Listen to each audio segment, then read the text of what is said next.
Assalamualaikum warahmatullahi wabarakatuh. Halo semuanya, di sini kami dari kelompok 4 yang beranggotakan saya sendiri, Nur Apni Cahyu, dan ada teman-teman saya yaitu Nurisa Aulianti, Nurlina Septiana, Nurul Hidayah, Muhammad Ihsan Hidayatullah, dan Muhammad Irfan Utama.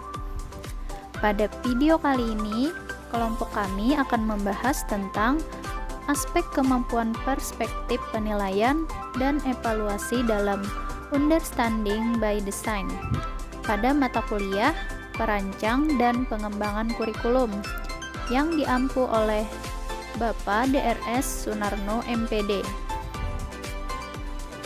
Materi yang pertama, di sini ada Understanding by Design atau UBD, dimaknai sebagai sebuah desain untuk sebuah pemahaman secara mendalam dengan alur yang disebut dengan backward design atau desain mundur yang bertujuan untuk mengingat tugas yang harus diselesaikan agar guru dapat merencanakan kegiatan untuk mencapainya atau bisa disebut pelatihan terencana.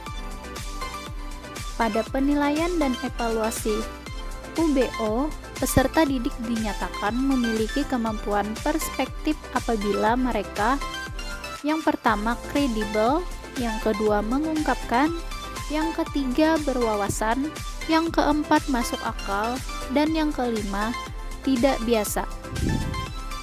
Kredibel. Kredibilitas dapat diartikan sebagai kualitas, kapabilitas, atau kekuatan yang menimbulkan kepercayaan jika dikaitkan dengan kemampuan perspektif dalam UBD. Kredibilitas sudut pandang dan pendapat peserta didik dapat dinilai berdasarkan validitas dari data-data dan pernyataan yang diungkapkan oleh peserta didik.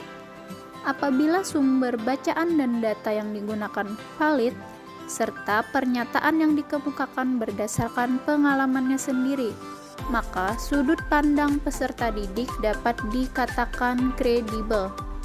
Kemudian, mengungkapkan.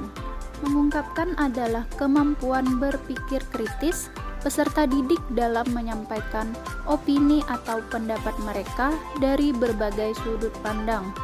Dalam mengungkapkan persoalan yang dihadapi, peserta didik dapat mengaitkan dan menyebutkan fakta-fakta yang ada di lingkungan sekitarnya atau pengalaman yang pernah mereka alami. Selanjutnya, berwawasan. Berwawasan dapat diartikan sebagai cara pandang yang lahir dari keseluruhan kepribadian kita terhadap lingkungan sekitar. Nah, sifatnya subjektif dan bisa dipandang sebagai rangkuman penerapan praktis dan pemikiran filsafat yang melatar belakangi cara pandang tersebut, sehingga memiliki pandangan yang luas.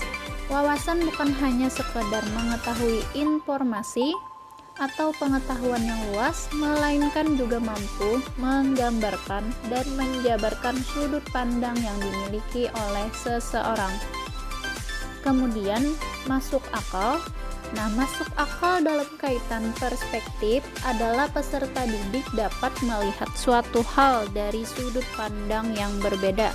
Peserta didik dapat menjelaskan sisi lain dari sebuah situasi, melihat gambaran besar, melihat asumsi yang mendasari sesuatu hal, dan memberi kritik yang dapat diterima oleh akal, tidak aneh, tidak mustahil, dan logis.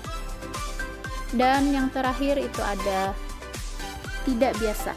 Nah, tidak biasa dari kemampuan perspektif peserta didik, terkadang ide kreatif dan solusi justru muncul dari peserta didik yang mampu memandang suatu masalah dari sudut pandang yang tidak biasa.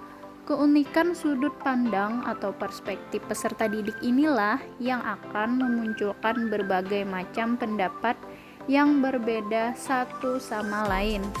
Demikian apa yang bisa kami sampaikan. Semoga bermanfaat. Terima kasih sudah menyaksikan. Wassalamualaikum warahmatullahi wabarakatuh.